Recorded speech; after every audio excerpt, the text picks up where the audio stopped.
तो बच्चों, हम बिना किसी इधर उधर की बात किए हुए हम सीधे अपने कंसेप्ट पे आते हैं। कंसेप्ट क्या है हमारा? जीव विज्ञान है। जीव विज्ञान में हम लोग पढ़ेंगे पुष्पी पादपों में लैंगिक प्रजनन।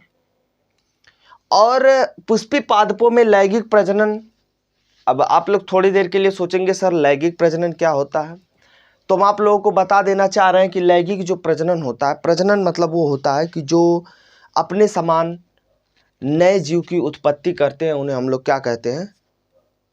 प्रजनन। ठीक है ना। और इस प्रजनन को दो भागों में बांटा गया है, एक अलैंगिक और एक लैंगिक। अलैंगिक प्रजनन में हमेशा एक पेरेंट की जरूरत होती है, और वहीं पे लैंगिक प्रजनन को अगर देखा जाए जिसमें हमें दो पेरेंट की जरूरत पड़ती है। ठीक है ना। और वो दो पेरेंट, एक मेल होता है और एक क्या होता है? फीमेल होता है, अपोजिट सेक्स के होते हैं। अर्थात अगर बात किया जाए तो वो अलग अलग, ठीक है ना, लिंग के होते हैं। ठीक है ना। तो यहाँ पे अगर हम लोग बात करें, ठीक है ना, कि पुष्पी पादपों में लैंगिक प्रजनन क्या होता है, ठीक है ना, तो सीधे सीधे हम अपने कंसेप्ट पे आते हैं। पुष्पी पादप मतलब ऐसे पादप जो फूल देते हैं। जैसे कि आप लोग जानते हैं कि जैसे कि ये फूल वाला आप लोगों को अगर दिख रहा होगा तो ये क्या है? पुष्पी पादप। ठीक है ना। जैसे गुलाब का पौधा, ठीक है ना, अड़हुल का पौधा, ठीक है ना, ये सब जो पौधे हैं ये कैसे हैं? पुष्पी पादप हैं। ठीक है ना। इसमें हम लोग लैंगिक प्रजनन देखेंगे। ठीक है ना। तो पुष्पी पादपों में लैंगिक प्रजनन की जो जगह होती है वो कहाँ होता है? पुष्प में होता है। कहाँ पे होता है? पुष्प में। मतलब कि जो लैंगिक प्रजनन होगा वो किस जगह पर होगा? वो कहाँ होगा? पुष्प में होगा। ठीक है ना, या पुष्प पर होगा। ठीक है ना। तो लैंगिक प्रजनन में हमको दो लोगों की जरूरत पड़ती, एक नर और एक मादा। आप लोग पूरा नर और मादा के ही, ठीक है ना, अंग के बारे में आप यहाँ पे पढ़ेंगे। ठीक है। तो मतलब कि यहाँ पे हमारी ये बात आती है। तो दूसरी बात होती है, हम लोग सबसे पहले हम लोग पुष्प के बारे में जानेंगे, आखिर पुष्प होता क्या है। और पुष्प के बारे में हम लोग जानने के बाद कि पुष्प क्या होता है, उसके बाद हम लोग देखेंगे निषेचन। आप कहेंगे सर जी निषेचन क्या होता है? मैं निषेचन के बारे में एक टर्म में समझाना चाहता हूँ। जैसे कि हम लोग के केस में क्या होता है, अगर आप ह्यूमन के केस में समझते हैं, मतलब मानव के केस में समझते हैं, मानव को दो भागों में एक होता है नर और एक होता है मादा। नर जो होता है वो शुक्राणु बनाता है, और वहीं मादा जो होती है ये क्या बनाती है? अंडाणु बनाती है। शुक्राणु और अंडाणु जब ये दोनों आपस में मिलते हैं, ठीक है ना, तो इनके मिलने की जो प्रक्रिया होती है उसी को हम लोग क्या बोलते हैं? निषेचन। क्या बोलते हैं? निषेचन। ठीक, क्लियर? इसे हम लोग क्या बोलते हैं? निषेचन। मतलब कि हम कह सकते हैं कि जब नर और मादा के युग्मक आपस में मिलते हैं तो इसको हम लोग क्या बोलते हैं? निषेचन। अंडाणु अंडाणु का नहीं, शुक्राणु शुक्राणु का नहीं, होता ही नहीं। तो अंडाणु और शुक्राणु का जब आपस में मिलते हैं तो क्या होता है? निषेचन। ठीक है। उसके बाद ये दोनों निषेचन करने के बाद ये दोनों युग्मक का निर्माण करते हैं। किसका निर्माण करते हैं? युग्मक। और ये जो हमारा युग्मंज का निर्माण करते हैं। युग्मंज का निर्माण करते हैं, जिसे हम लोग अंग्रेजी में कहते हैं जाइगोट। ध्यान से आप समझिएगा। ठीक है ना। जाइगोट का क्या करते हैं? फॉर्मेशन करते हैं। चलिए, युग्मंज। अब देखो ये हमारा रहा निषेचन। ठीक है ना। निषेचन के बाद जब युग्मंज बन गया है तो आगे जाकर के युग्मंज बनने के बाद ये क्या करेगा? आप लोगों को समझ में आ गया होगा सर, युग्मंज आगे बड़ा होगा और आगे बड़े होकर के नए संतति का क्या करेगा? निर्माण करेगा। अब ये जो युग्मंज होगा आगे चल करके निर्माण करेगा। ठीक है ना।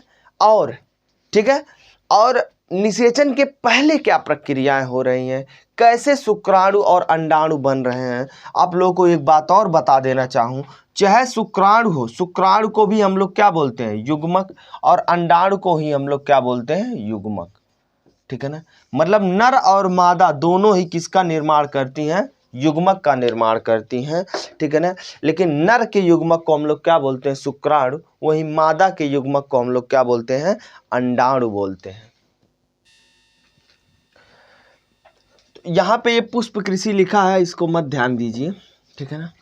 हम लोगों ने कहा कि मानव, ह्यूमन के केस में, मतलब हम लोग मानव हैं, मानव के केस में नर और मादा होते हैं, और नर और मादा में इसमें युग्मक होता है, इसमें अंडाणु और शुक्राणु। और अंडाणु और शुक्राणु दोनों आपस में जब मिल जाते हैं तो जिसको हम लोग क्या बोलते हैं, निषेचन।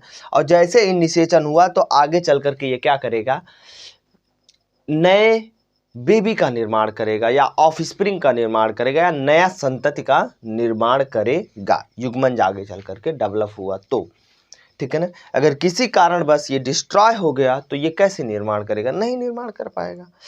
तो निषेचन के पहले घटनाएं, मतलब मानव किस प्रक्रिया से ये नर और मादा का युग्मक का निर्माण कर रहा है, ये हम लोग चैप्टर आगे पढ़ेंगे, ठीक है ना, मानव जनन में, ठीक है ना। और शुक्राणु और अंडाणु का निर्माण कैसे हो रहा है, कैसे ये स्थानांतरित हो रहा है, और कहाँ पे जा करके ये निषेचन हो रहा है, ये सारी प्रक्रिया हम लोग मानव चैप्टर में पढ़ेंगे।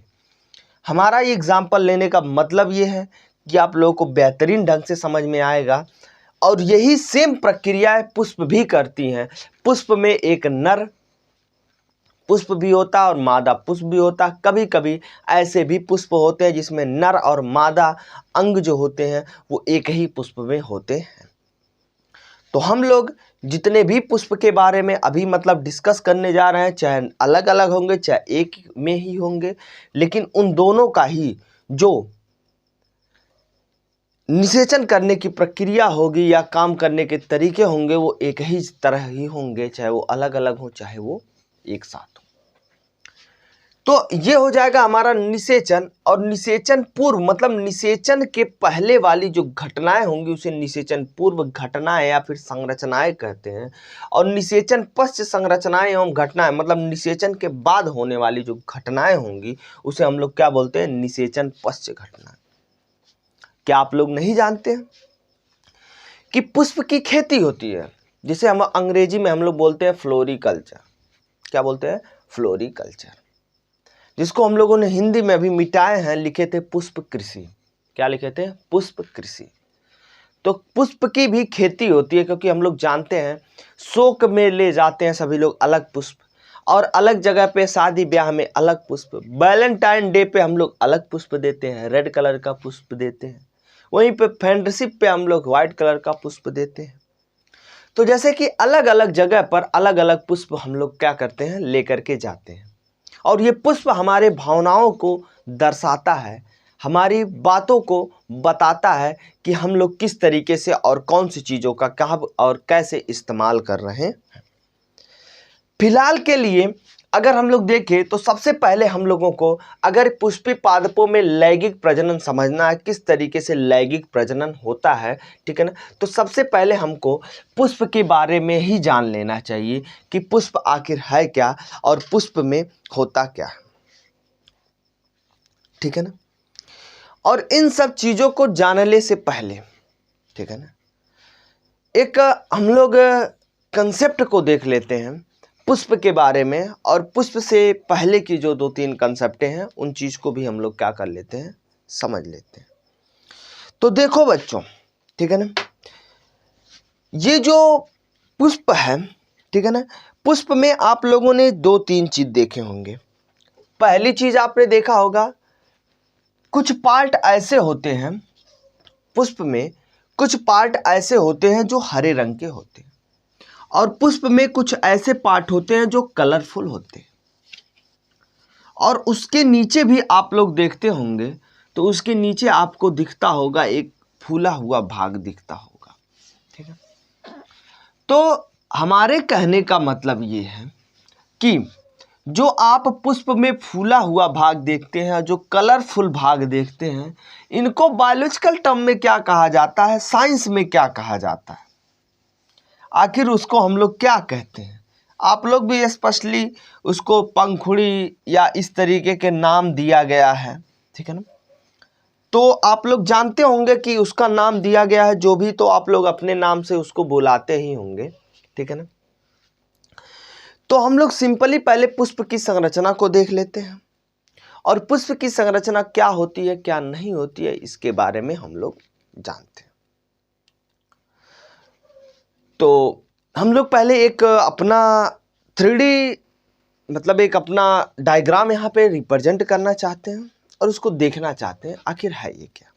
ठीक, जैसे कि अगर हमारे पास एक कोई पुष्प आ जाए, ठीक है ना, जैसे कि जो हमारा एनसीईआरटी में दिया है, ठीक है ना, उस चीज को हम लोग ड्रॉ कर लेते हैं और ठीक है ना। और देखो बच्चों, बायोलॉजी जो होता है ये हम अगर फिगर से ही समझे तो हम लोगों के लिए बहुत बेटर होता है, ठीक है ना। कुछ इस तरीके से पुष्प में आप लोगों ने अक्सर देखा होगा, ठीक है ना। पुष्प में कुछ इस तरीके से आप लोगों ने अक्सर देखा होगा और साथ ही साथ आप लोगों ने इस तरीके से भी कुछ आकृतियां देखी ही होंगी, ठीक है ना। फिलहाल मैं यहाँ पे 2 ही बना रहा हूँ और साथ ही साथ आप लोगों ने कुछ इस तरीके की भी आकृतियां देखी ही होंगी पुष्प में। कहेंगे हाँ सर क्यों नहीं, देखे तो है, ठीक है ना। और आप लोगों ने बहुत बार कमल का या फिर इस तरीके का पुष्प को आप लोगों ने बनाया ही होगा, ठीक है ना। अब इसमें चीजें क्या है और क्या चीजें हैं, ठीक है ना, ये हम लोगों को समझना जरूरी है। तो ये जो आपको दिख रहा है ये नर भाग है। ये कौन सा भाग है? नर भाग है। ये कौन सा भाग है? नर भाग। और ये जो बीच वाला आपको भाग दिख रहा है इसको हम लोग क्या बोलते हैं? मादा भाग बोलते हैं। कौन सा भाग बोलते हैं? मादा, ठीक है ना। ये जो बीच में आप लोगों को दिख रहा है ये वाला, ये इसको हम लोग क्या बोलते हैं? मादा, ठीक है ना। तो ये हमारा नर भाग हो गया पूरा, यहां से लेकर के यहां तक ये भी नर भाग है और ये क्या है? मादा भाग। एक्चुअली में नर की जो संख्या होती है, नर अंग की जो संख्या होती है यहाँ पे ढेर सारी होती है और मादा की जो संख्या होती है वो कितनी होती है? 1 होती है। तो आप लोग कहेंगे कि सर इसका नाम भी आप नामकरण भी कर दीजिए। तो चलो ठीक है, नामकरण भी कर देते हैं। तो ये जो पुष्प है जहां पे रखा हुआ है, जैसे कि किसी चीज पे रखते हैं, जैसे कि हम बैठे हुए हैं तो उसको हम लोग बोलते हैं, कुर्सी है, आसन शब्द का इस्तेमाल करते हैं, ठीक है ना। तो हम लोग मोस्टली इसको बोलते हैं, ये जो हमारा भाग है इसको हम लोग बोलते हैं पुष्पासन। क्या बोलते हैं? पुष्पासन, ठीक है ना। और ये जो पार्ट है पुष्पासन जिससे जुड़ा हुआ है इसको हम लोग क्या बोलते हैं? पुष्प वृंत बोलते हैं। सही आप लोगों ने समझा? ये क्या होता है? पुष्प वृंत, ठीक है। अब ये जो नर भाग है, ठीक है ना, और ये जो मादा भाग है, ठीक है ना, अगर हम लोग देखा जाए तो इसको अंग्रेजी में स्टिग्मा स्टाइल ओवरी बोलते हैं, ठीक है ना। और हिंदी में अगर हम लोग इसको देखें तो हिंदी में हम लोग इसको क्या कहते हैं? किसी को पता है? ठीक है ना, नहीं पता है तो हम बताते हैं। इसको हम लोग क्या बोलते हैं? वर्तिकाग्र। क्या बोलते हैं? वर्तिकाग्र, ठीक है ना। और ये जो है इसको हम लोग क्या बोलते हैं? वर्तिका। क्या बोलते हैं? वर्तिका। ये जो फूला हुआ भाग है इसको कितने लोग जानते हैं क्या होता है? जरा बताए कोई। अंडाशय, ओवरी अंग्रेजी में बोलते हैं, तो इसको क्या कहेंगे? अंडाशय, ठीक। और इसके अंदर आपको कुछ इस तरीके से स्ट्रक्चर देखने के लिए मिलता होगा कभी ना कभी, या एनसीईआरटी का बुक खोल करके देख सकते हैं, ठीक है ना, या हमारे नोट से देख सकते हैं, ठीक है ना। तो वर्तिका, अग्रवर्तिका, अंडाशय, और आप लोग कहेंगे सर जी देखो ये तीनों मिला करके, ठीक है ना, ये फीमेल पार्ट बनता है। कौन सा पार्ट बनता है? फीमेल। तो कहेंगे सर जी मेल, तो ये देख रहे हैं आप जो, इसको हम लोग बोलते हैं पराग कोष बोलते हैं। क्या बोलते हैं? पराग कोष। और ये जो हमारा दिख रहा है इसको हम लोग क्या बोलते हैं? तंतु। तो ये दोनों मिला करके क्या बनता है? नर भाग बनता है। कौन सा भाग बनता है? नर, ठीक है ना। सही आ रहा है, ठीक है। तो ये जो नर भाग है,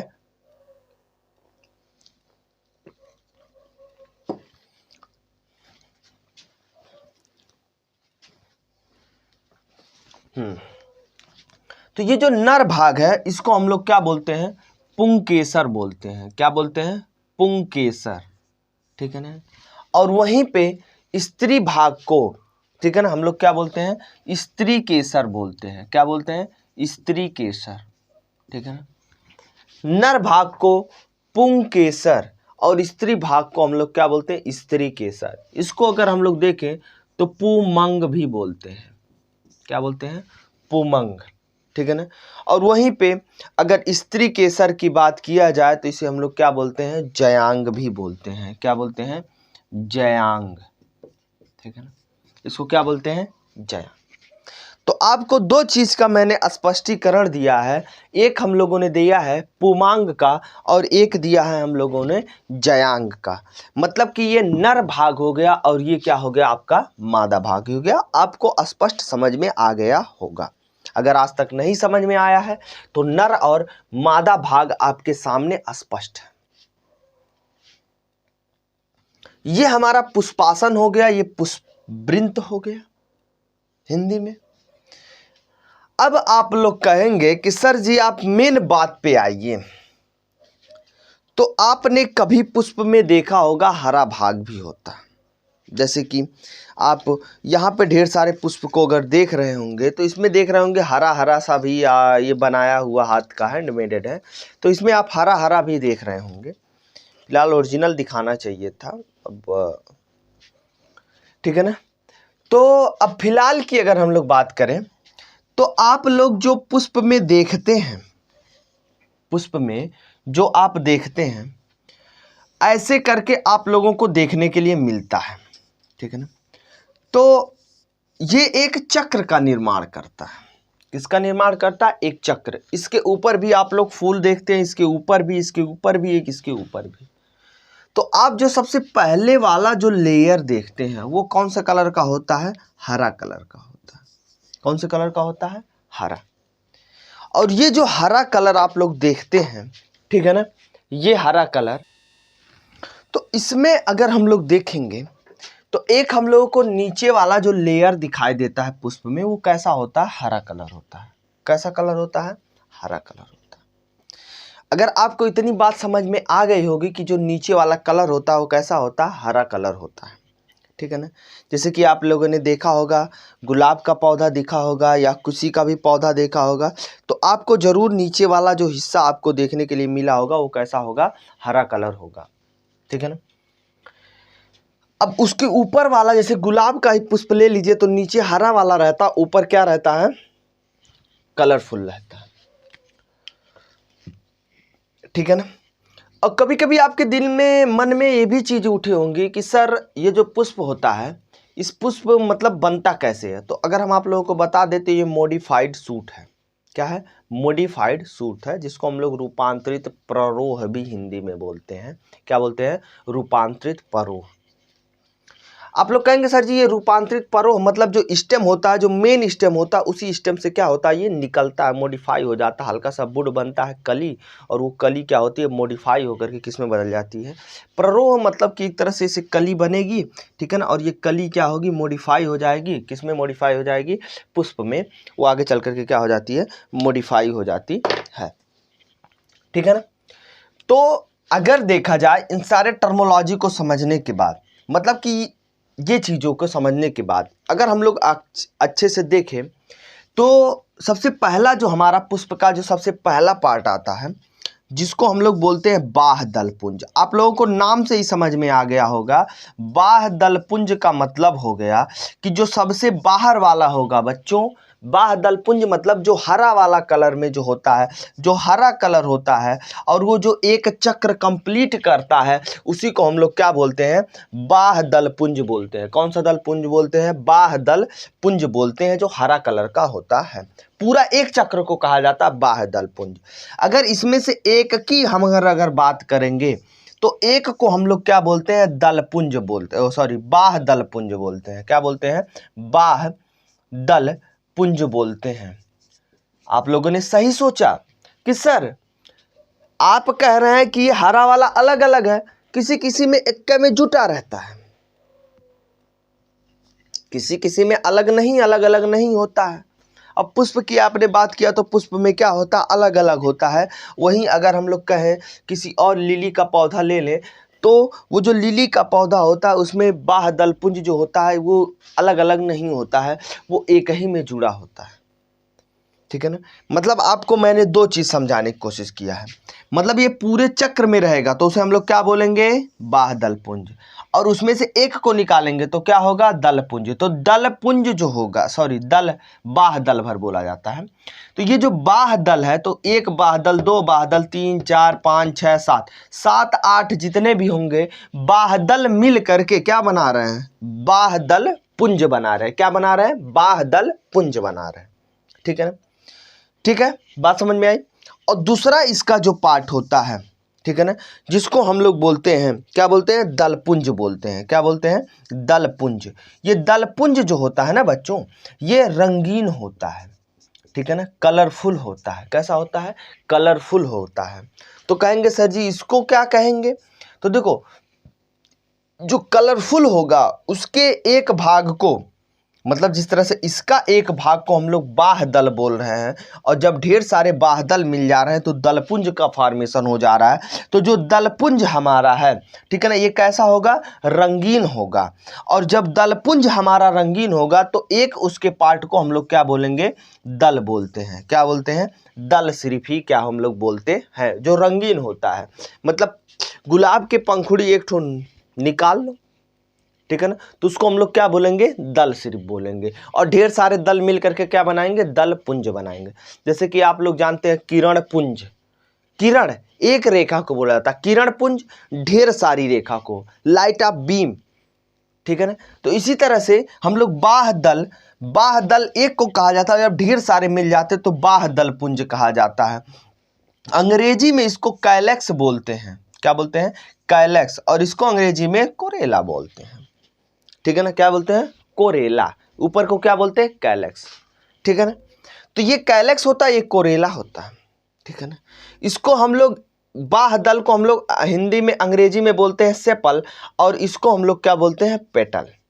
ठीक है ना, क्लियर। तो सेपल और पेटल होता है। तो बाह्य दल पुंज, दल पुंज आप लोगों को समझ में आ गया होगा। ठीक है ना, और अगर हम लोग आगे बढ़े इसमें, और हम लोग आगे अगर बढ़ें तो हम लोगों को आगे बढ़ते हुए एक चीज दिखाई देगा कि सर आपने पुमंग बता ही दिया, स्त्रीकेसर बता ही दिया है। हाँ मैंने बता दिया। अब इसमें दो चीज हमारे सामने निकल करके आई। आप कहेंगे कि सर इसमें अलग अलग है, तो अगर एक साथ में जुड़ जाएगा तो क्या कहलाएगा। अगर ध्यान से देखना, अगर सेपल जुड़ेगा, ठीक है ना, तो ईपी शब्द लगा देना है। कौन सा शब्द लगा देना है, ईपी शब्द लगा देना है। ठीक है ना, ठीक है, ईपी। और ये क्या है, कैलेक्स बोले हैं। क्या बोले हैं, कैलेक्स। तो इसको अंग्रेजी में बोला जाता है ईपी कैलेक्स। मतलब कि अगर ये तो ढेर सारे, ठीक है ना, अगर ये अलग अलग नहीं होंगे और सब एक ही में होंगे तो इसको हम लोग क्या बोलेंगे, अनुबाह्य दल बोलेंगे। क्या बोलेंगे, अनुबाह्य दल बोलते हैं। ठीक है ना, क्या बोलेंगे, अनुबाह्य दल हम लोग क्या होते हैं, बोलते हैं। अगर आपको ऐसा लग रहा है कि अनुबाह्य दल हो सकता है तो क्या सर दलपुंज नहीं हो सकता, हाँ हो सकता, अनुबाह्य दल पुंज। अनुबाह्य दल पुंज का मतलब होगा कि जितने भी बाह्य दल होंगे, जितने भी बाह्य दल होंगे वे सब क्या होंगे, जुड़े होंगे आपस में। कैसे होंगे, जुड़े होंगे आपस में। ठीक है ना, क्या होंगे, आपस में जुड़े होंगे। इसीलिए हम उसे क्या बोलते हैं, अनुबाह्य दल बोलते हैं, या epi, epicalyx, epipetalous, episepalous भी बोला जाता है। ठीक है ना, अनुदल भी बोला जाता है। ठीक है ना, तो अगर वो आपस में जुड़े होंगे अलग अलग, जैसे कि हम लोग नॉर्मली तोड़ने से अलग अलग कर लेते हैं, इस तरीके से अलग नहीं हो रहा है, तब इसके लिए हम लोग क्या करते हैं, इस चीज़ के लिए हम लोग क्या करते हैं, इस्तेमाल करते हैं। ठीक है ना, अब इसमें मैं दो चीज़ आप लोगों को बताना चाहता हूं। आप कहेंगे सर जी हमको एक चीज़ ज़रा समझाइए, सहायक अंग कौन सा होता है और इसमें आवश्यक अंग कौन कौन सा होता है। तो हम आपको बता दें कि आवश्यक और सहायक, ठीक है ना, सहायक और आवश्यक अंग, देखो सहायक जो अंग होते हैं हमारे, ठीक है ना, कैलेक्स और कोरेला होते हैं। मतलब कि बाह्य दलपुंज और दलपुंज जो होते हैं ये कैसे अंग होते हैं, ये दोनों ही क्या होते हैं, सहायक अंग होते हैं। तो आप कहेंगे सर जी आवश्यक कौन अंग होंगे, कौन से आवश्यक, तो हम कहेंगे कि जो आवश्यक अंग होगा, ठीक है ना, आवश्यक अंग होगा वो कौन कौन सा होगा, पुमंग और जयांग होगा। क्या होगा, पुमंग और क्या होगा, जयांग होगा। क्या होगा, जयांग, ठीक है ना, पुमांग, पुमांग और क्या होता है, जयांग, ठीक है ना, पुमांग और क्या होता है, जयांग, ठीक है ना, पुमंग भी बोलते हैं, पुमांग नहीं पुमंग रखो, ठीक है ना, ठीक है ना। तो पुमंग होता है और क्या होता है, जयांग। तो पुमंग और जयांग ही दोनों क्या है, आवश्यक है, और ये जो दोनों होते हैं क्या होते हैं, सहायक। कहेंगे सर जी कैसे सहायक हो गया, बच्चों कीट का परागण आप लोग आगे पढ़ेंगे, और ये जो कलरफुल होते हैं जो, ठीक है ना, इसमें से अगर हम लोग बात करें तो ये जो हरा वाला होता है ये रंगीन को प्रोटेक्ट करता है। जैसे कि जब कली स्टेज में रहता है ना तो हरा कलर उसको प्रोटेक्ट करता है। जब ये बड़े हो जाते हैं, रंगीन हो जाते हैं ना, तो रंगीन कलर जो होता है ये क्या करता है, आकर्षण करता है। ये हमारी जिंदगी में भी लागू होता है, ठीक है ना। देखो भंवरे क्या होते हैं, भंवरे रंगीन कलर को, सुगंध को देख करके अट्रैक्ट होते हैं, ठीक है ना। तो हरा वाला पहले जब तक ले उसको सुरक्षित कर पाया तब तक ले सुरक्षित किया, उसके बाद अब कितने देर तक सुरक्षित करेगा, खोल दिया, छोड़ दिया, ठीक है ना। तो बाकी आपको समझाने की जरूरत नहीं है, समझदार हैं आप लोग, ठीक है ना।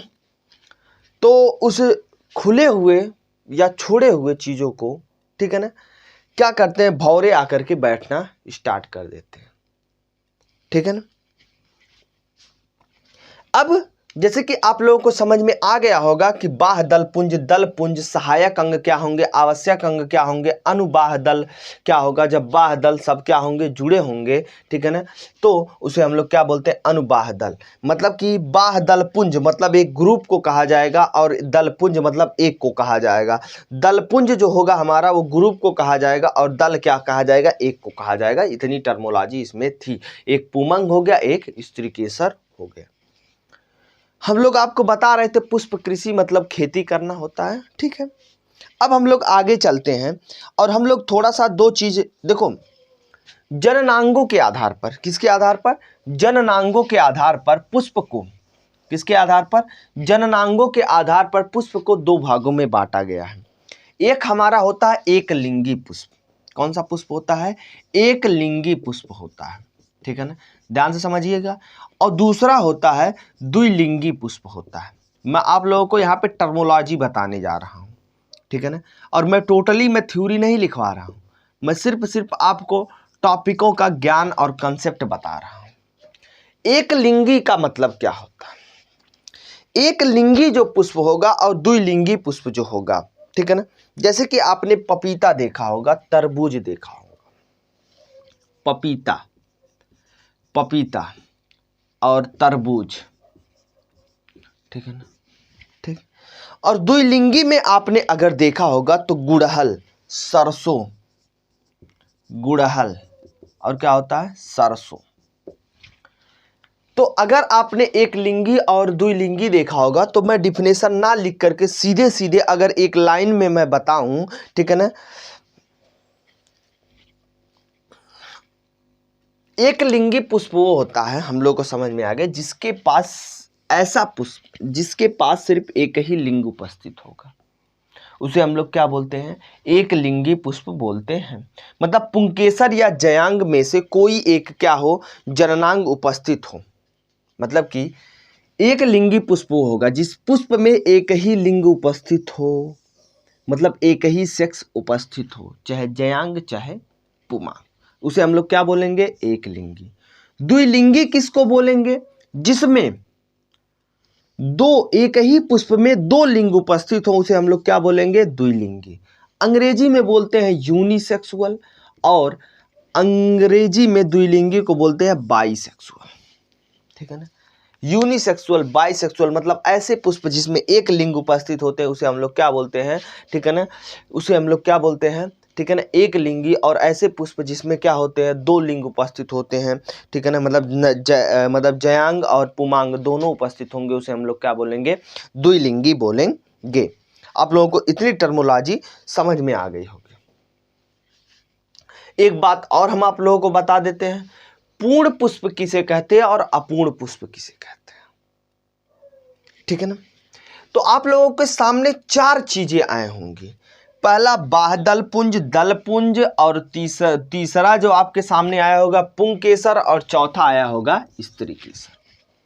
तो कहेंगे सर आप सीधे सीधे बताइए ना अपूर्ण पुष्प और पूर्ण पुष्प क्या होता है, हमें काहे गिना रहे हैं। हम आप लोगों को इसलिए गिना रहे हैं बच्चों, ठीक है ना, कि जो पूर्ण पुष्प होगा इसमें चारों पाए जाएंगे और अपूर्ण पुष्प में चारों नहीं पाए जाते। कौन से चारों? बाह्यदल पुंज, दल पुंज, पुंकेसर और स्त्री केसर। अगर ये चारों पाए जाएंगे तो हम उसको क्या बोलेंगे, पूर्ण पुष्प बोलेंगे। क्या बोलेंगे? पूर्ण पुष्प बोलेंगे। अगर ये चारों में से कोई भी नहीं पाया जाएगा तो उसको हम लोग क्या बोलेंगे, अपूर्ण पुष्प बोलेंगे। सही आपने पकड़ा और सही आपने समझा, ठीक है ना। ये हमारा होता है पूर्ण पुष्प और अपूर्ण पुष्प, ठीक है ना। तो मतलब ये जो चक्र की कहानी है ना, और ये संख्या और बातें की जो कहानी है, यही सारा मिलकर के आगे कहानी का रौनक लाता है, ठीक है ना। तो ये हमारे पुष्प के बारे में था। अब हम लोग पुष्प के बारे में अगर समझ गए होंगे तो आगे हम लोग बढ़ते हैं दूसरे टॉपिक पर। तो हम लोग अगर देखें तो थोड़ा सा एक टॉपिक और हमारा आता है, और इस टॉपिक में हमारा जो आता है पुष्प के बारे में हम लोगों ने जो भी समझा, 4 पार्ट हम लोगों ने मोस्टली देखा, और इन चारों पार्टों में अगर हम लोगों ने देखा तो हम लोगों को समझ में आ ही गया होगा, ठीक है ना। और दूसरी जो जहाँ तक की बात है, ठीक है, दूसरी जो हमारी बात है वो निषेचन।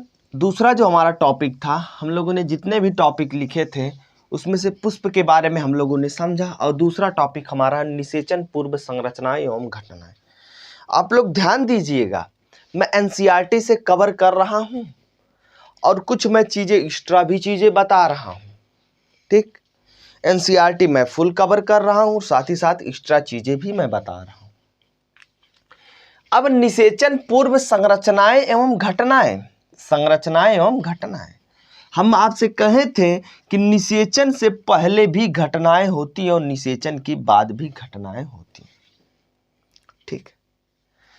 अगर आपको पता होगा, ठीक है ना, तो निषेचन से पहले और बाद की जो घटनाएं हैं, ठीक है ना, उसी के बारे में मैं एक बार आप लोगों से फिर बता देना चाहता हूं। जैसे कि हम लोग मानव, ठीक है ना, तो मानव में क्या होती है, एक नर होता है और एक क्या होता है, मादा।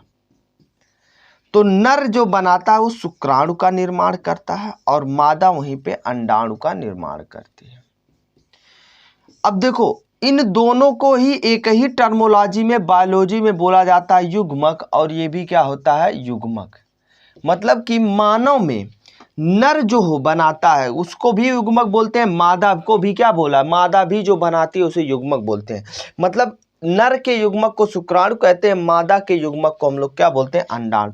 जब शुक्राणु और अंडाणु आपस में मिल जाते हैं, तो जब ये दोनों आपस में मिलते हैं और आपस में फ्यूज कर जाते हैं, मतलब एक दूसरे, मतलब अंडाणु के अंदर शुक्राणु जब प्रवेश कर जाता है, एग्जैक्ट जैसे ही प्रवेश किया, ठीक है ना, उसको हम लोग क्या बोलते हैं, निषेचन। निषेचन होने के बाद इन दोनों के जो जेनेटिक मटेरियल होते हैं आपस में मिल जाते हैं, ठीक है ना, और मिलने के बाद ये एक सेल का निर्माण करते हैं जिसका नाम है युग्मंज।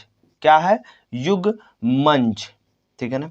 युग्मंज का निर्माण करते हैं जिसे अंग्रेजी में हम लोग क्या बोलते हैं, जाइगोट। क्या बोलते हैं, जाइगोट।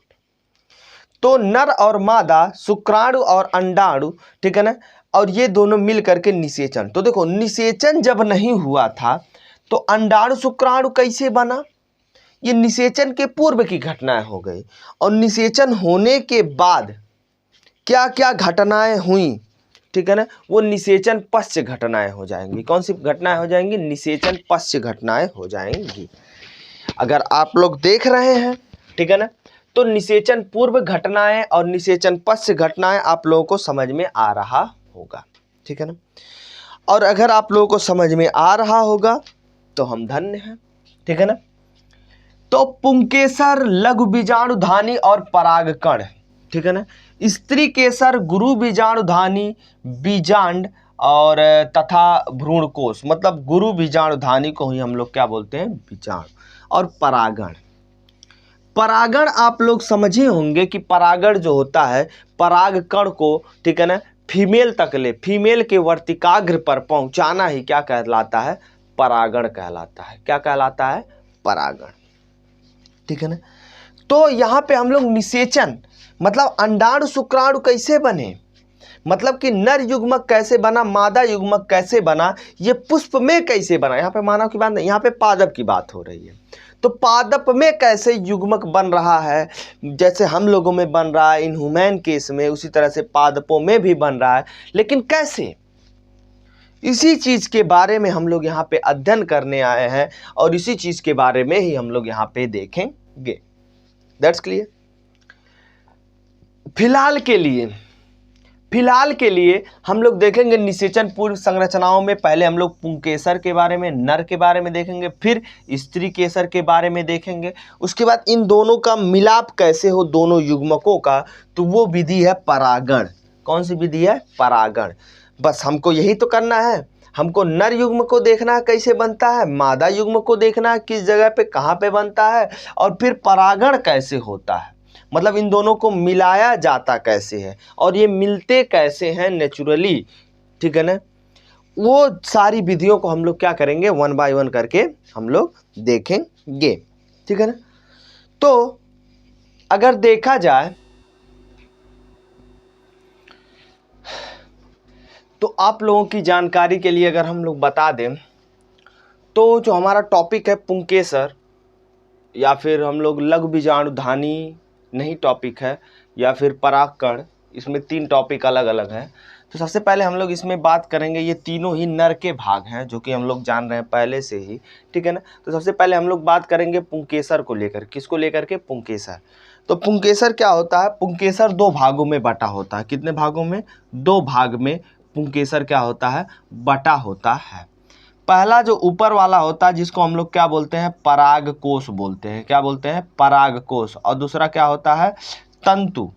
क्या होता है? तंतु। डंठल भी बोलते हैं इसको। क्या बोलते हैं? डंठल, ठीक है ना, ठीक है ना। क्या बोलते हैं? डंठल बोलते हैं, ठीक है ना, जिसको हम लोग अंग्रेजी में फिलामेंट बोलते हैं।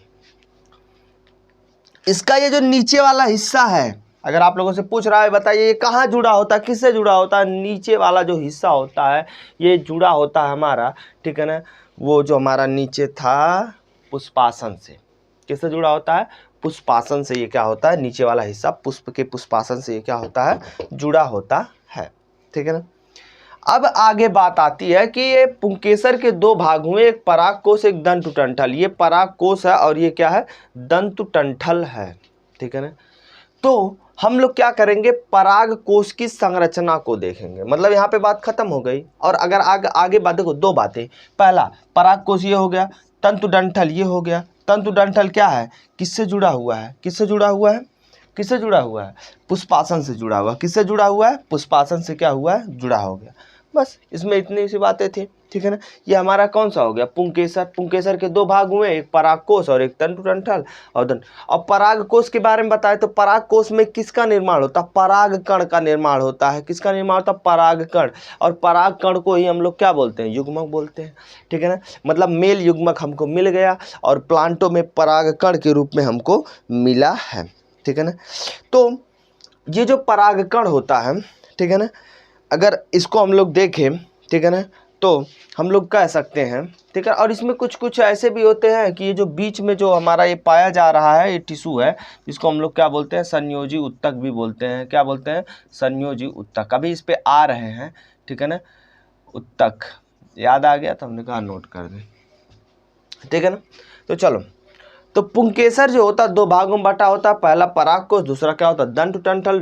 तंतुडंठल जो होता है हमारा किससे जुड़ा होता है, पुष्पासन से जुड़ा होता है। ऊपर वाला भाग क्या होता है, परागकोश होता है। तो ये होता है, और परागकोश में परागकण होते हैं, ठीक है ना। और परागकोश में लघु बीजाणुधानी होती है, द्विपल्ली होती है, इसमें ढेर सारे प्रोसेस होते रहते हैं। तो ये परागकोश के अंदर ही होते हैं, ठीक है ना, जिसके बारे में भी आगे हम लोग क्या करेंगे, डिस्कस करेंगे, ठीक है ना। तो सबसे पहले हम लोग हेडिंग डालेंगे, ठीक है ना, परागकोश, किसका, परागकोश, ठीक है ना, की संरचना, और उसके बारे में हम लोग क्या करेंगे, लिखेंगे संरचना, ठीक है ना, संरचना, ठीक है ना। तो परागकोश की संरचना क्या होती है, इस चीज के बारे में हम लोग क्या करेंगे, देखेंगे। तो हमारे सामने ये जो परागकोश की संरचना के बारे में अगर हम लोग बात करें, ठीक है ना, तो हमारा जो परागकोश यही है, क्योंकि हम लोग जान रहे हैं परागकोश ये। तो हम लोगों ने ऊपर वाले हिस्से को काटा, फिलहाल दिखता तो ये ऐसे है, जब हमने इसको काटा बीच से, कहाँ से काटा, बीच से, जब हमने इसको बीच से काटा तो हम लोगों को कुछ इस तरीके से दिखाई दिया। क्या हुआ, कुछ इस तरीके से हमको दिखाई दिया। अगर आप लोगों को दिख रहा होगा तो एक यहाँ पे सर्किल, एक यहाँ पे, एक यहाँ पे, ठीक है ना, इस तरीके से ये दिखाई दिया। मतलब कि जो परागकोश होता है वो किस में बटा होता है, परागकोश बटा होता है, द्विपलित होता है। कैसा होता है, द्विपली। अगर यहाँ से अलग किया जाए तो एक पली इधर हो गया, एक पली इधर हो गया। ये जो द्विपली है, प्रत्येक पली में द्वि कोष्ठक है। देखो प्रत्येक पली, मतलब एक पली में देखा जाए तो दो, एक इधर एक इधर, दो कोष्ठक हैं। और इसमें क्या होता है, परागकण। और इन दोनों पलित के बीच में संयोजी उत्तक होता है, जो इन दोनों को क्या करता है, अलग करता है। ये देखो लाइन ऑफ डिहेशन लिखवाए हैं, मतलब लाइन ऑफ डिहेशन मतलब कि जब परागकण इसमें पूरी तरह से भर जाते हैं तो ये परागकण क्या, मतलब ये परागकोश क्या होते हैं, ब्रस्ट हो जाते हैं, मतलब फूट जाते हैं। और इसमें से परागकण क्या होने लगते हैं, रिलीज होने लगते हैं। तो लाइन ऑफ डिहेशन भी बोलते हैं, जहाँ से परागकण क्या होता है, फूट करके निकल जाता है, ठीक है ना। तो परागकोश में होता है द्विपलित, प्रत्येक पलित में क्या होते हैं, द्विकोष्ठक, ठीक है ना। और इस द्विकोष्ठक परागकोश को ही, इस परागकोश को ही हम लोग क्या बोलते हैं, क्या बोलते हैं, जरा आप लोग बताएंगे तो और हमें सुनने में अच्छा लगेगा, ठीक है ना। और इसी में हम लोग देखते हैं किसका निर्माण होता है, लघु बीजाणुधानी का इसी में क्या होता है, निर्माण होता है। अभी तक हम लोगों ने सिर्फ परागकोश की संरचना के बारे में देखा है, उसके अंदर होने वाले फंक्शन को अभी नहीं देखे हैं। अभी देखो जो हेडिंग है और जो टर्मोलॉजी है उसके बारे में हम लोग क्या करेंगे, देखेंगे। तो परागकोश की यही थी, इतनी सी बातें थी। परागकोश में द्विपलित होता, प्रत्येक पलित में द्विकोष्ठक होते हैं। अब जैसे उसके अंदर जाओगे तो दूसरी बातें होने लगेंगी। तो अभी संरचना ही देख रहे हैं, इसमें लाइन ऑफ डिहेशन है, दो द्विपली के बीच में क्या होता है, संयोजिक उत्तक, परागकोश, तंतुडंठल, और ठीक है ना। बस इतनी जो टर्मोलॉजी है ये कंप्लीट करती है किसको, परागकोश की संरचना को, ठीक है ना। ये परागकोश की संरचना को क्या करती है, डिटेल्ड करती है हमको, ठीक है ना।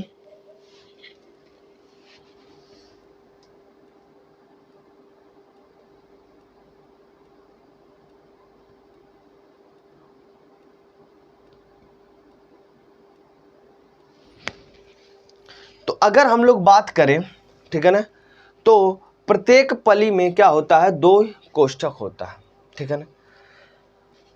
तो अगर देखा जाए तो हम लोगों को अगला टॉपिक हम लोगों का है, ठीक है ना, ये पुंकेसर के बाद अगर हम लोग देखें तो अगला टॉपिक हम लोगों का लघु बीजाणुधानी है। दो तीन टर्मोलॉजी की अगर हम और बात करें इस परागकोश की संरचना में, जैसे कि हम लोगों ने परागकोश में द्विपलिका देखा, प्रत्येक पलिका में द्विकोष्ठक होता है। ये दो कोष्ठक जो होते हैं, एक को हम लोग बोलते हैं लघु बीजाणुधानी, क्या बोलते हैं, एक को हम लोग क्या बोलते हैं, लघु बीजाणुधानी। इस तरह से मिला करके हमारे पास कितनी है, 4 लघु बीजाणुधानी है। कितनी बीजाणुधानी है, 4, 1 2 3 4। अब ये आगे चल करके अर्धसूत्री भी, इसमें मात्र कोशिकाएं होती हैं, इस लघु बीजाणुधानी में मात्र कोशिकाएं होती हैं। वो कोशिकाओं आगे चल करके डिवीजन होकर के क्या बनाती हैं, माइक्रोस्पोर बनाती है। क्या बनाती है, माइक्रोस्पोरियम भी, स्पोर्मियोस्पोर, स्पोरस बोलते हैं। क्या बोलते हैं? माइक्रोमियो स्पोरस बोलते हैं। क्या बोलते हैं? माइक्रोमियस स्पोरस बोलते हैं। मतलब जो छोटे छोटे रहते हैं उन्हें हम लोग क्या बोलते हैं? माइक्रोमियस स्पोरस बोलते हैं। ठीक है ना। अगर आप लोगों को फिगर, आप लोगों को में भी तो पता ही है, ठीक है ना, हम लोग फिगर बनवाए हैं, ये फिगर हमारे सामने था, ठीक है ना। तो पराग कोश किसमें? द्विपलिका में। प्रत्येक पलिका में क्या होते हैं? द्विकोष्ठक। और ये जो कोष्ठक होते हैं इनका दूसरा नाम क्या है? लघु बीजाणुधानी। क्या नाम है? लघु बीजाणुधानी। और लघु बीजाणुधानी से हमको क्या प्राप्त होता है? माइक्रो स्पोरो, लिख दे रहे हैं मार्कर। देखो ये जो द्विकोष्ठक होता है इसमें एक को प्रत्येक को, किसको? ठीक है, प्रत्येक को हम लोग क्या बोलते हैं? लघु बीजाणुधानी। ठीक है। अब इस लघु बीजाणुधानी से क्या उत्पन्न होता है? प्रत्येक में क्या होता है? लघु बीजाणुधानी होता है। और लघु बीजाणुधानी में हमको क्या देखने के लिए मिलता है? ठीक है ना, क्या देखने के लिए मिलता है? यहाँ पे लिख दें माइक्रोमियो स्पोर। माइक्रोमियो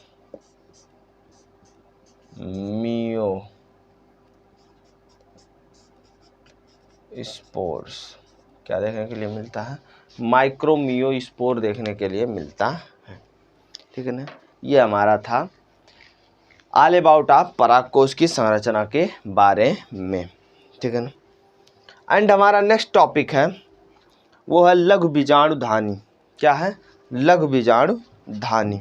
ठीक है ना, मिटा दें हम। और अगर हम लोग देखें तो लघु बीजाणुधानी की संरचना पहले देख लेते हैं। किसकी देख लेते हैं? लघु बीजाणुधानी की हम लोग क्या देख लेते हैं? संरचना देख लेते हैं। फिर लघु बीजाणु जनन कैसे होता है, ठीक है ना, और बाकी की चीज़ों को हम लोग क्या कर लेंगे? देख लेंगे। ठीक है ना। सॉरी, तो हम लोग लघु बीजाणुधानी की संरचना देख रहे थे। तो लघु बीजाणुधानी की जो संरचना होती है उसमें क्या क्या होते हैं उसको हम लोग काट करके देखे ही हैं कि जिसमें 4 पार्ट्स थे। ठीक है ना। उन चारों पार्ट को हम लोग क्या कहते हैं? लघु बीजाणुधानी कहते हैं। उस लघु बीजाणुधानी में एक लघु बीजाणुधानी के बारे में हम लोग क्या करेंगे? अध्ययन करेंगे। एक अनुप्रस्थ काट अगर हम उसका ले लेते हैं, अनुप्रस्थ काट, ठीक है ना, तो अनुप्रस्थ काट में हम लोग देखेंगे, मतलब ऐसे करके इसको काट लेंगे, जैसे कि ऐसे है, ठीक है, तो ऐसे करके हम लोग क्या कर लेंगे? काट लेंगे। फिर हम लोग काटने के बाद क्या करेंगे? एक प्ररूपी लघु बीजाणुधानी जो होता है बाह्य रूपरेखा में लगभग गोलाई में प्रकट होती है। मतलब हम लोग क्या देखेंगे? गोलाई में, और हम लोग देखेंगे, और यह सामान्यतः 4 भित्तियों से आवृत्ति होती है। मतलब कि इसमें क्या होती है? 4 भित्तियां होती है। मतलब लघु बीजाणुधानी में अगर देखा जाए तो 4 भित्तियां आप लोगों को देखने के लिए मिलती है। ठीक है ना। पहली जो भित्ति होती है, कितनी भित्तियां देखने के लिए मिलती है? 4 भित्तियां देखने के लिए मिलती हैं। नंबर पहला जो होता है बाह्य त्वचा होता है। क्या होता है? बाह्य त्वचा। ठीक है ना, बाह्य त्वचा होता है। ठीक है ना, बाह्य त्वचा। ठीक है ना, जिसको हम लोग अंग्रेजी में क्या बोलते हैं? एपिडर्मिस भी बोलते हैं। ठीक है ना। अगर पहला जो भाग है एपिडर्मिस है, ठीक है, तो दूसरा भाग कौन सा हो सकता है? दूसरा भाग अगर हम लोग देखें तो क्या है? हमारा इंडोथेसियम है। क्या है? इंडोथेसियम। इस बात को हमेशा याद रखना, जिसको हम लोग क्या बोलते हैं? अंतःस्थीसियम भी बोलते हैं। स्थीसियम। ठीक है ना, ये दूसरा हो गया। ठीक है ना। और तीसरा अगर हम लोग देखें, अंतःस्थीसियम के बाद अगर हम लोग तीसरा देखें तो हमारा आता है मध्य परत आता है। कौन सा परत आता है? मध्य परत आता है। इसके बाद हमारा चौथा जो परत आता है वो क्या होता है? टैपेटम होता है। क्या होता है? टैपेटम। ठीक है ना। तो ये बाहर से अंदर की तरफ है। कौन सी तरफ है, बाहर से अंदर की तरफ, ये चारों हमारी हैं। तो पहला हमारा क्या है, बाह्य त्वचा। दूसरा क्या है हमारा, एंडोथेसियम है। क्या है, एंडोथेसियम या फिर अंतःस्थीमस भी बोलते हैं, स्थीसियम भी बोलते हैं, अंतःस्थीसियम भी बोलते हैं। और तीसरा हमारा होता है मध्य परत, और चौथा हमारा होता है टैपिटम। मतलब बीजाणुधानी को अगर आप लोग अंदर से देखेंगे, बाहर से देखेंगे, तो पहला जो आएगा बाह्य त्वचा होगा, उसके बाद आएगा इंडोथेसियम आएगा, उसके बाद मध्य परत आएगा, और उसके बाद क्या आएगा हमारा, टैपिटम आएगा। क्या आएगा, टैपिटम। तो ये हमको 4 लेयर मुख्य रूप से देखने के लिए हमको क्या होगा, मिलेगा। आप लोग एनसीईआरटी का पेज खोल लें और उसमें आप लोग देख सकते हैं, ठीक है ना। इसका जो फिगर है वो स्पष्ट रूप से क्या हुआ है, बना हुआ है, ठीक है ना। आप लोगों को देखने के लिए मिल सकता है ये चारों फिगर, ठीक है ना। और आप लोग देख लीजिए।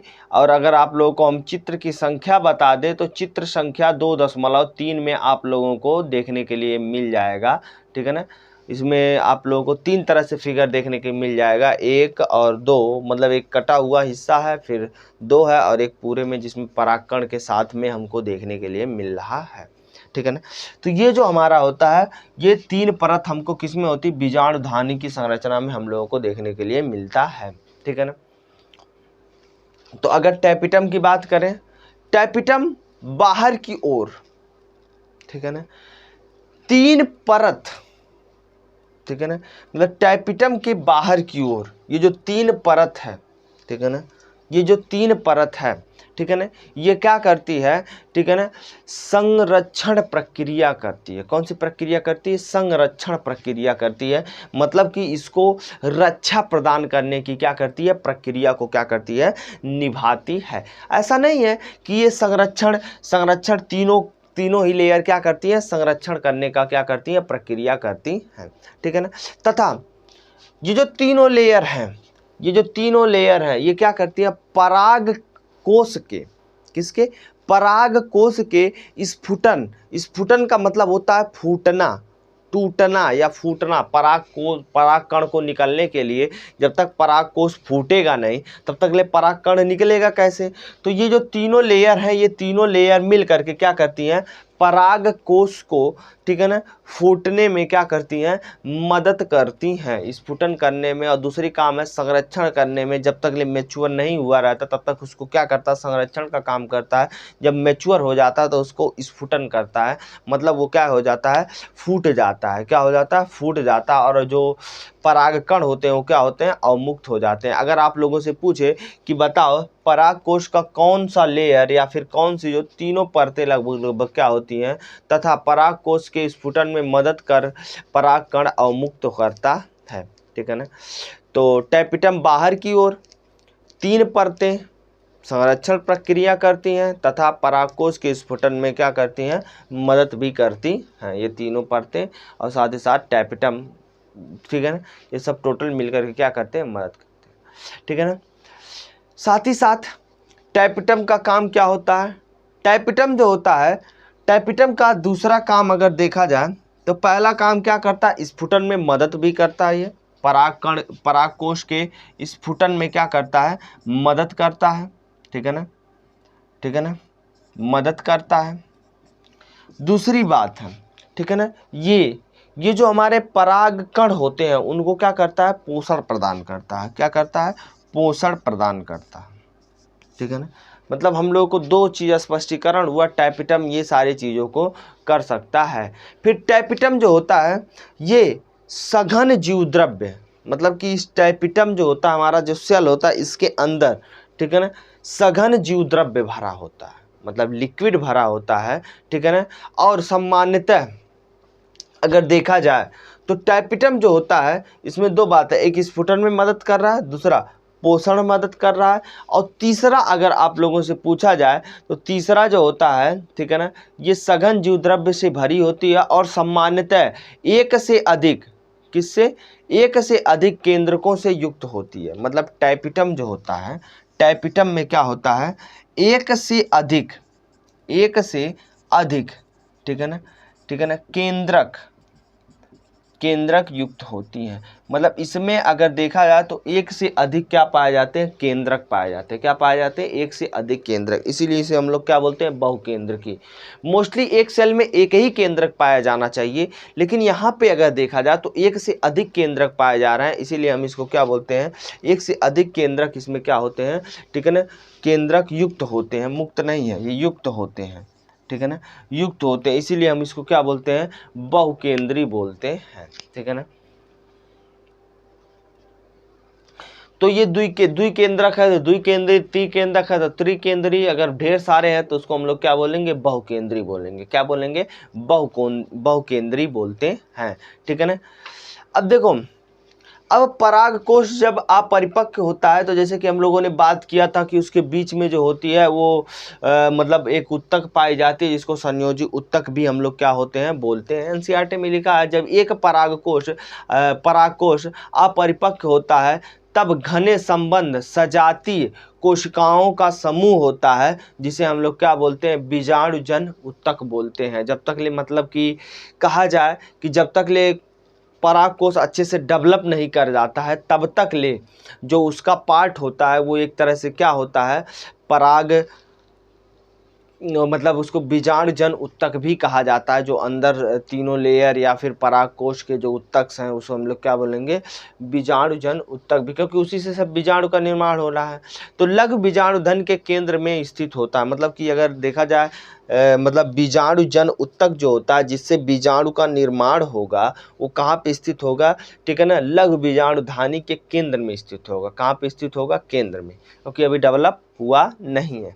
तो बीजाणुजन उत्तक कहाँ स्थित होगा, केंद्र में स्थित होगा, और वही डेवलप करके क्या बनाएगा, ठीक है ना, बीजाणु का निर्माण करेगा। किसका निर्माण करेगा, बीजाणु का।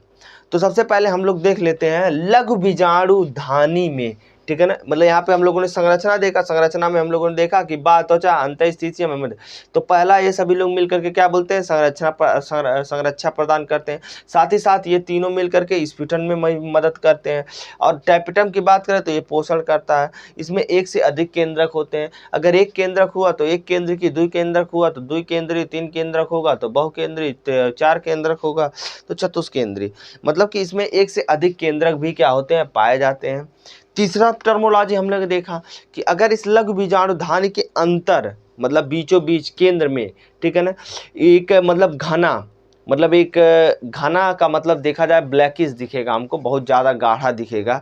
और घना जो होता है एक संबंध, मतलब एक समान रूप से, ठीक है ना, सजित कोशिकाएं होती हैं जो बाकी सब कोशिकाओं से क्या होती हैं, भिन्न होती हैं, जिसे हम लोग क्या बोलते हैं, बीजाणुजन उत्तक कहते हैं। क्या कहते हैं, बीजाणुजन उत्तक कहते हैं, जो लघु बीजाणुधानी के कहाँ पे होता है, केंद्र में बीचों बीच स्थित होता है। मैं क्या बोल रहा हूँ, जो लघु बीजाणुधानी है उसके केंद्र में एक कोशिका पाई जाती है, एक उत्तक पाया जाता है, जिसे बीजाणुजन उत्तक कहते हैं। और वही बीजाणुजन उत्तक आगे चलकर, ठीक है ना, बीजाणुजन उत्तक आगे चलकर क्या निर्माण करता है, बीजाणु का निर्माण करता है। अब हम लोग देखेंगे किस तरीके से बीजाणु का निर्माण करता है, उसको हम लोग किस में पढ़ेंगे, बीजाणु जनन के में। क्या पढ़ेंगे, बीजाणु जनन में उसको हम लोग क्या करेंगे, पढ़ेंगे, ठीक है ना। तो इसको हम लोग मिटा देते हैं, ठीक है ना, क्या इसको मिटा देते हैं। ये संरचना के बारे में हो गया, ठीक है ना। संरचना आप लोग एनसीईआरटी से बना लीजिए, ठीक है ना, वहाँ आप लोगों को देखने के लिए मिल जाएगा। अगर आप लोग एनसीईआरटी खोले हैं तो आप लोगों को और भी ज़्यादा स्पष्टीकरण देखने के लिए इसमें मिलेगा, ठीक है ना।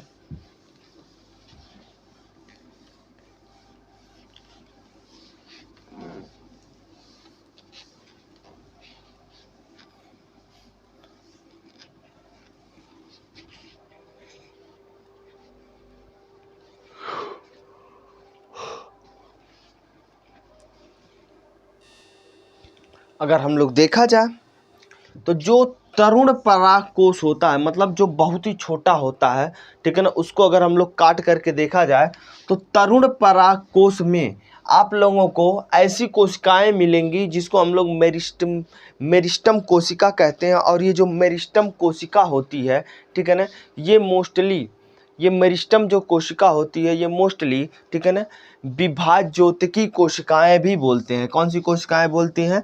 विभाज्योतकी, मतलब कि जो अपने आप को क्या कर सकती हैं? डिवाइड करके अलग हो सकती हैं। क्या कर सकती हैं? डिवाइड होकर के क्या हो सकती हैं? बढ़ सकती है और संख्या में क्या कर सकती हैं? वृद्धि कर सकती हैं।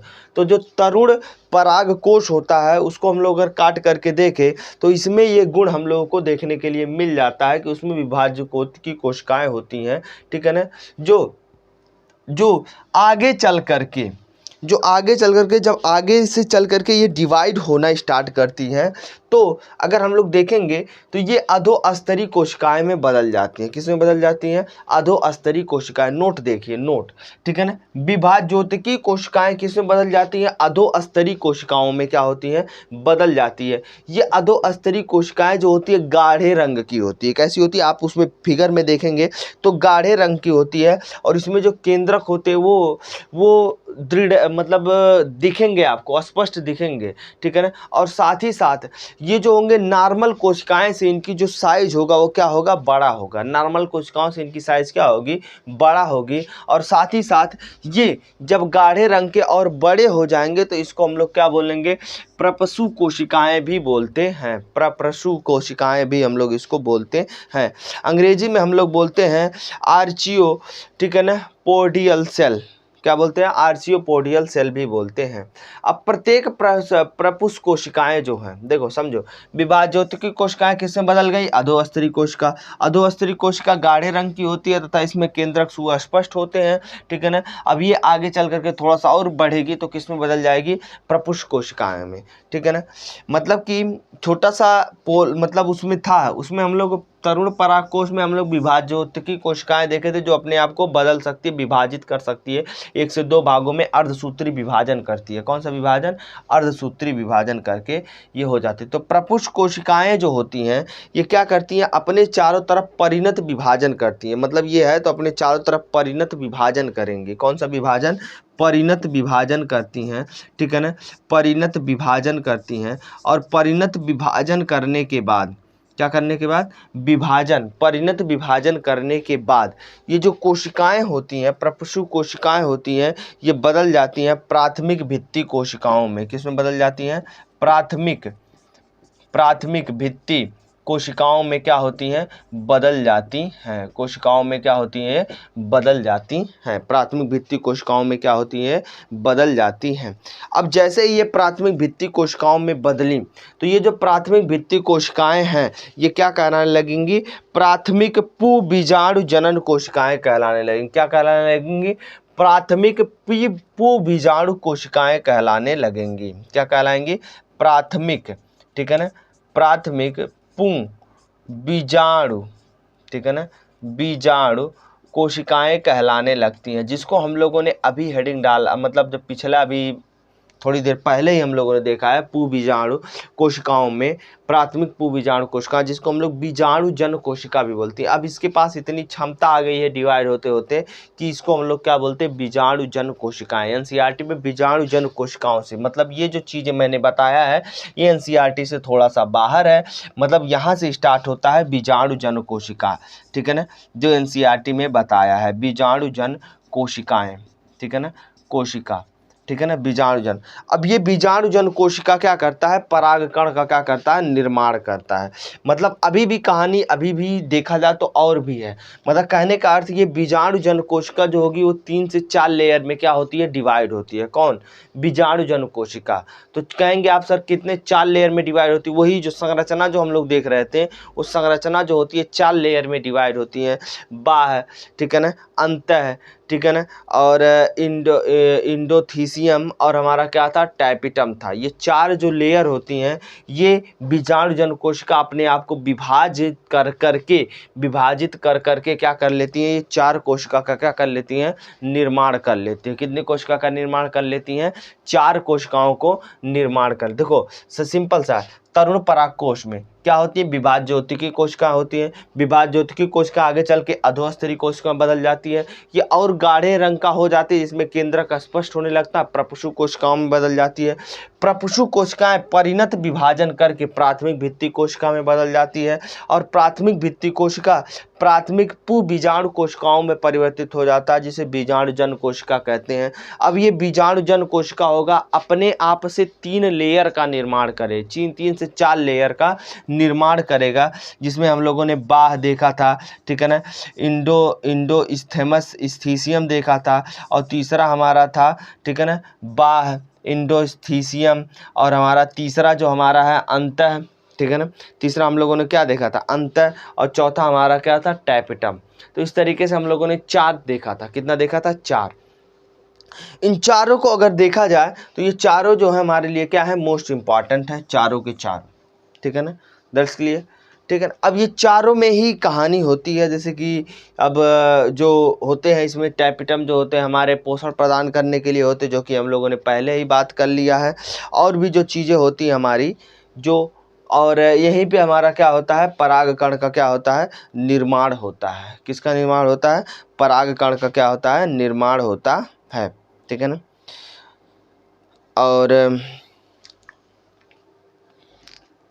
अगर देखा जाए तो टैपिटम जो होता है परागकण मतलब परागकोश के एक कोश की अंतःभित्ति होता है, मतलब सबसे अंदर की तरफ होता है। फिगर में हम लोग एनसीईआरटी के क्या कर सकते हैं, देख सकते हैं। अब यही जो प्राथमिक बीजाणु कोशिका है, मतलब बीजाणुजन कोशिका, यही क्या करती है, परागकण का क्या करती है, निर्माण करती है। मतलब यही 3 से 4 लेयर में डिवाइड हुई। अब इसी चारों लेयर में टैपिटम क्या करेगा, पोषण प्रदान करेगा, और यही डिवाइड मतलब इसी में क्या होता है, हमको देखने के लिए मिलता है, परागकण का क्या होता है, निर्माण हो जाता है। मतलब बीच वाला जो लेयर होता है वो क्या कर लेता है, परागकण का निर्माण